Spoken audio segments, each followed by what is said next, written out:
Today I'm going to read you an extract from Harry Potter and the Philosopher's Stone. However, I'm going to read it to you in SCOTS edition. It's a very special book. Chapter 1. The Laddie Well Lived. Mr. and Mrs. Dursley on number 4 Privet Loan were proud to say that they were gay normal. Thank you very much. They were the least folk you were jealous would be tangled up with anything uncool or weird, because they just didn't had behaviours like yon. Mr. Dursley was the head bummer of a firm called Grunnings, that made drills. He was a muckle, beefy bucket man with a stumpy wee craggy, although he did have a gay mucklemooser. Mrs. Dursley was a skinny, malinky, blonde-haired woman whose craggy was just about as twice as lang as others folks, which was awfully handy as she spent so much muckle time kicking over garden fences neebing at the neighbours. The Dursleys had a wee son called Dudley, and to them there wasn't a brawer laddie in the whole world.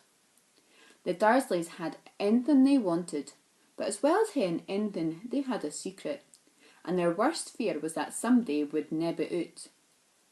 They didn't think they could thole it if anybody found out about the Potters.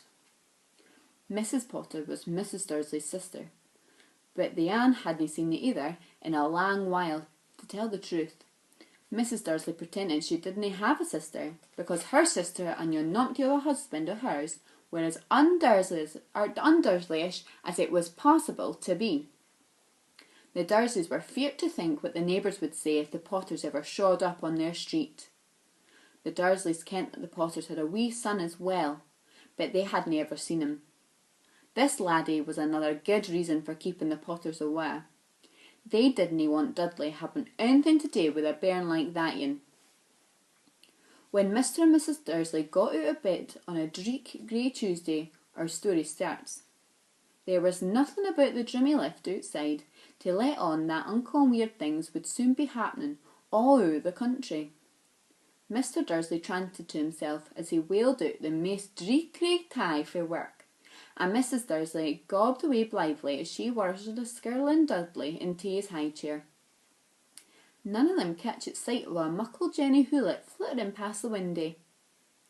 At 8:30, Mr. Dursley lifted his briefcase, gave Mrs. Dursley a wee kiss on the cheek, and raxed down to give Dudley a kiss, but couldn't, because Dudley was no going his dinger and plastering the walls with cereal. What a wee roguey, lodged Mr. Dursley as he left the house.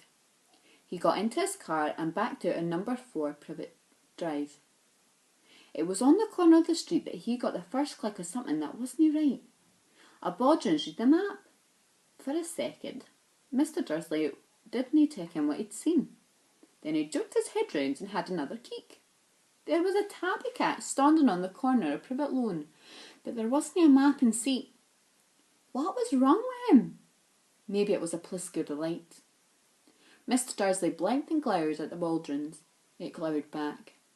As Mr. Dursley drove round the corner up the road, he watched the Bodgerons in his mirror. It was new reading the sign that said Privet Loan.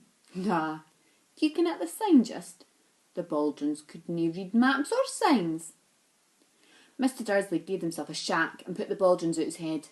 As he drove to the town, he thought of nothing apart from a muckle order of drills he was hoping to get the day.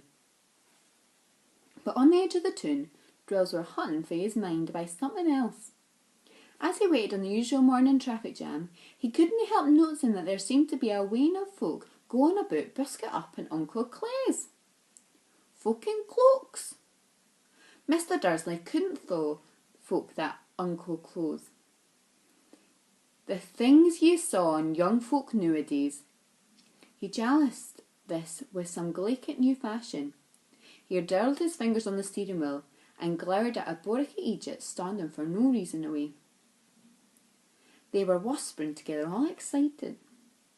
Mr. Dursley was scunnered to say that 1 or 2 of them weren't all that young themselves. Here, that manny there.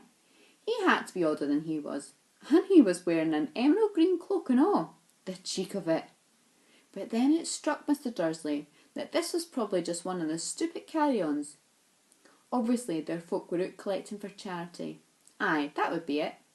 The traffic moved on, and after a wee minute, Mr. Dursley drove into the car park at Grunnings, thinking mainly about drills.